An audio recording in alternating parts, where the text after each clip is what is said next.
L'économie mondialisée est à la source des crises majeures de notre époque. Le dessinateur suisse Chapat souligne ici la crise de l'emploi. Un dirigeant d'entreprise occidentale reproche à un employé de ménage d'origine étrangère de lui coûter plus cher que ses informaticiens indiens situés à plusieurs milliers de kilomètres de là. Mondialisation, globalisation ou marché sont les termes utilisés pour désigner l'économie mondialisée, appelée aussi économie de marché. Les élites la présentent souvent comme un phénomène naturel inéluctable, comparable à la loi de la gravité. On n'y peut rien, c'est le sens de l'histoire, sont les arguments évoqués en dernier recours par les défenseurs du modèle, quand on ne sait plus quoi dire face au désastre. Sinon, il reste encore deux justifications qui reviennent régulièrement. La mondialisation économique réduirait la pauvreté et fournirait un emploi à chacun. C'est exactement le contraire qui se produit. Elle engendre la misère et détruit plus d'activités économiques qu'elle n'en crée. Les faits démontrent tous les jours que l'économie mondiale est la plus vaste entreprise de dévastation culturelle, sociale, écologique et également économique jamais inventée par l'homme. Le processus de mondialisation économique n'a rien de naturel et n'est rien d'autre qu'un projet politique voulu et soutenu par une minorité de l'humanité et subi par une majorité de plus en plus grande. Mais nous continuons à y croire. Au fond, nous vivons le syndrome du Titanic. L'histoire du Titanic est bien connue. Rappelons la chronologie du naufrage. Le 14 avril 1912 à 23h45, le Titanic est heurté par un iceberg. Une demi-heure plus tard, à minuit 15, l'architecte Thomas Andrew fait son rapport au capitaine Edward Smith et l'informe que compte tenu des dégâts, le navire en a pour 1h30, 2 heures maximum selon lui, avant de couler. Le capitaine prend immédiatement la décision d'évacuer le Titanic. Il sait que les canaux de sauvetage ne pourront héberger qu'un peu plus de la moitié des passagers. Aussi, pour ne pas créer de panique, les membres de l'équipage ont pour consigne initiale de faire croire à un exercice. Les bars continuent à fonctionner, l'orchestre est prié de jouer sur le pont des embarcations du navire. Les premiers canots sont mis à la mer vers minuit 40. De nombreux passagers refuseront alors d'embarquer dans les canots, faisant plus confiance au Titanic qu'aux frêles esquifs. 30 minutes plus tard, à 1h15, la panique débute et l'évacuation s'accélère. Malgré cela, des canots seront encore mis à l'eau à moitié vide. 1 heure plus tard, à 2h15, l'eau atteint le niveau du pont d'embarcation. Les deux derniers canots pliables sont mis à l'eau, dont un à la renverse, dans la débandade. À 2h20, le Titanic coule, 2h40 après sa collision avec l'iceberg. Il y aura environ 700 rescapés sur les 2200 passagers. La capacité des canots était de 1200 personnes, soit un taux de remplissage de 60%. Seul un canot reviendra tardivement sur les lieux du naufrage et ne pourra sauver que 3 personnes.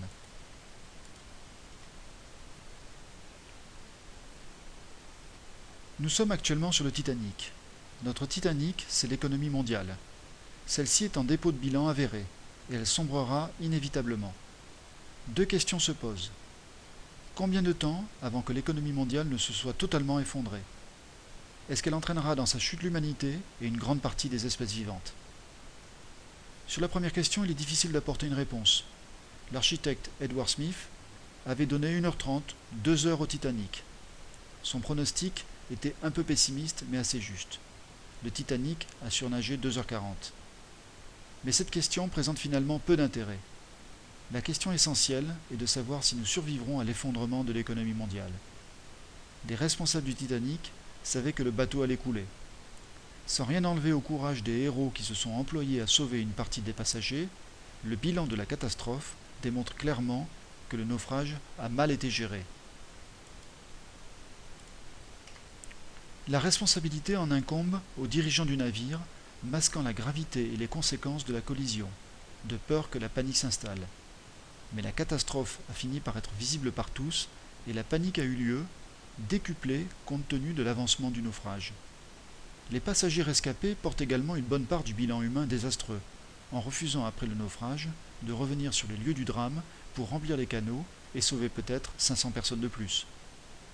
Il ne s'agit pas de juger, car nous ne connaissons pas notre comportement possible dans de telles catastrophes, mais juste de constater les faits, lucidement, et d'en tirer les leçons. Si les responsables du bateau avaient communiqué très vite l'ampleur du sinistre et avaient donné des consignes adéquates, la peur se serait installée sûrement pour tous et immédiatement, mais peut-être que la panique générale aurait été évitée et aurait permis de sauver tous les passagers et l'équipage du bateau. Le Titanic était une véritable ville flottante. Avec tout le mobilier et le bois présents dans le bateau, il y avait de quoi constituer de multiples radeaux, suffisants pour tenir à l'eau le temps que le Carpathia arrive sur les lieux 1h30 après que le Titanic ait coulé. La mer était calme. La fatalité qui avait peut-être entraîné la collision avec l'iceberg, une mer d'huile masquant la proximité de l'iceberg avec la projection d'écume, offrait en contrepartie des conditions favorables à la flottaison de radeaux, même sommaires, pour 2 heures de temps.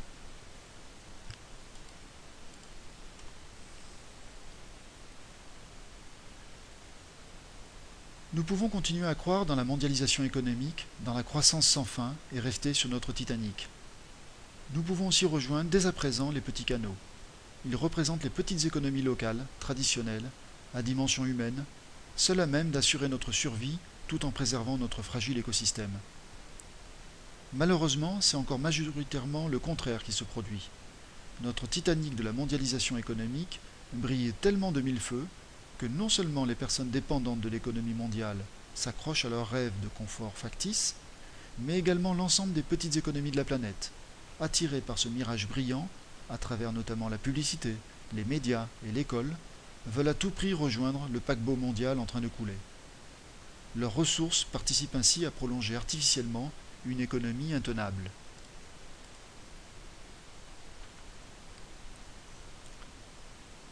Nos responsables devraient tenir un discours lucide sur l'impasse mortelle de l'économie mondiale. Nous devrions mobiliser notre énergie à préserver les flottilles de canaux représentant les petites économies locales autour de notre paquebot. Elles sont nos voies de survie. Nous devrions récupérer tout ce qui peut l'être dans notre paquebot de la mondialisation pour optimiser nos chances de survie. Il y a quand même dans le monde économique moderne des trésors de savoir-faire et d'ingéniosité qui peuvent nous aider à nous en sortir. Mais cela ne peut pas se faire sur le paquebot économie mondiale. Tous les discours consistant à faire croire qu'il suffit de renommer l'économie mondiale en développement durable, commerce équitable ou mondialisation juste ou heureuse participent à la supercherie et aux problèmes. Au moins le capitaine Edward Smith, s'il a caché le désastre de peur que la panique s'installe, a encouragé chacun à rejoindre les canaux. Il n'a pas cherché à rebaptiser son bateau Titanic insubmersible ou durable pour conjurer le sort.